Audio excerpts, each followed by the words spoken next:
Most people think they understand how countries work. You cross a border, you enter a different nation, different laws, different government, different culture. Simple. At least that's how it's supposed to work. But what if I told you there's a country that exists entirely inside another country?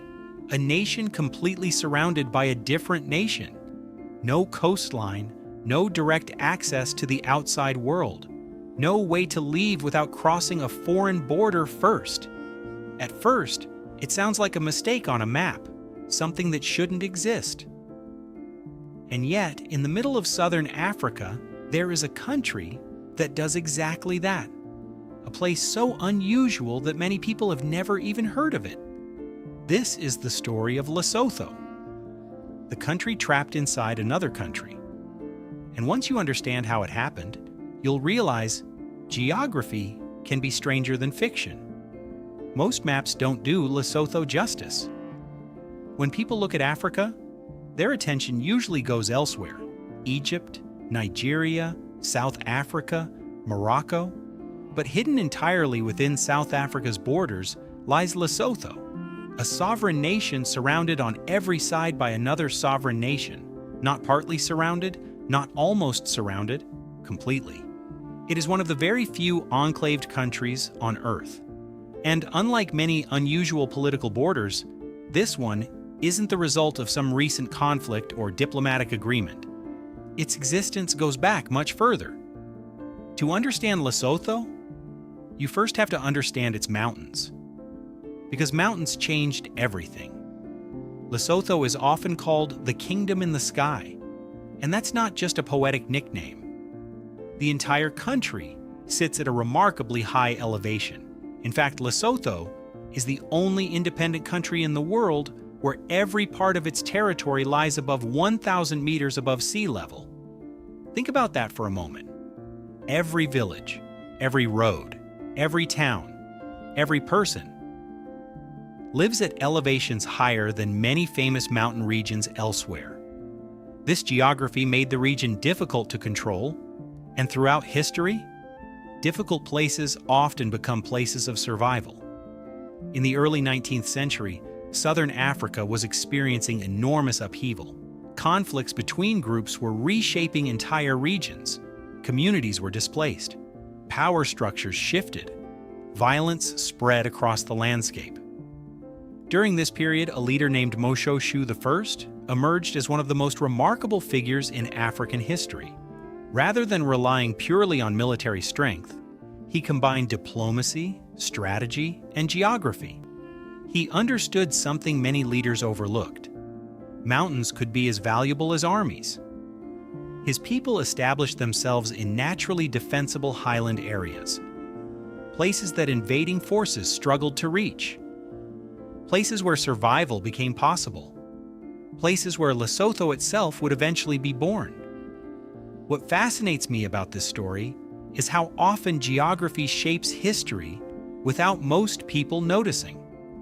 We tend to think powerful nations are built by politicians, generals, governments, but sometimes a country's existence depends on something much simpler: a mountain range, a river, a desert.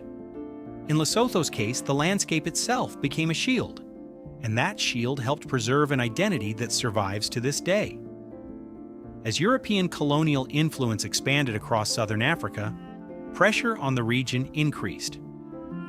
The British eventually established control over the territory, creating what became known as Basutoland.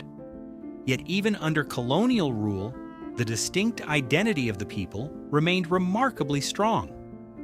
When many African nations gained independence during the 20th century, Basutoland followed a similar path. In the year 1966, it became the independent Kingdom of Lesotho, surrounded entirely by South Africa, but not part of South Africa. That distinction matters, because despite being enclosed geographically, Lesotho is fully sovereign. It has its own government, its own institutions, its own national identity, its own culture, its own flag, its own future. And yet, being completely surrounded by another country creates challenges few nations ever face. Imagine every import entering through another country. every export leaving through another country, every international journey depending on another country's infrastructure. The reality is that geography can create limitations no amount of politics can fully erase. And that's one of the reasons Lesotho's story is so interesting. It reveals how much power geography still holds in the modern world. Today we like to think technology has conquered distance, air travel, internet connections, global trade.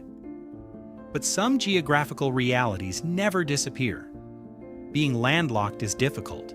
Being entirely surrounded by a single country is even more difficult, especially when that neighboring country is significantly larger and economically stronger.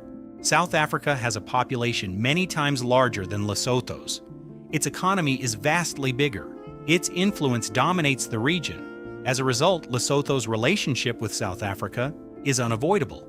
The two countries are deeply interconnected. People cross borders for work. Goods move constantly. Economies overlap. Entire communities depend on these connections.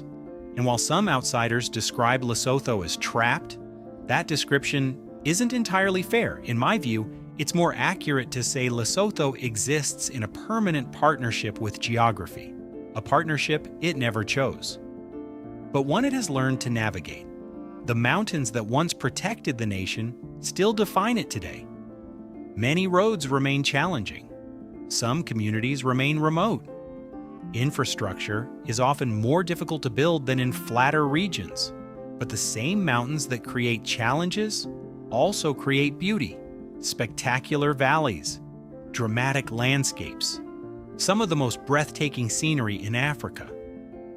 It's one of those places that rarely appears in travel documentaries despite being visually extraordinary. And perhaps that's another lesson hidden in this story. The world often overlooks places that don't fit familiar narratives. Lesotho isn't a global superpower. It doesn't dominate headlines. It doesn't shape international politics.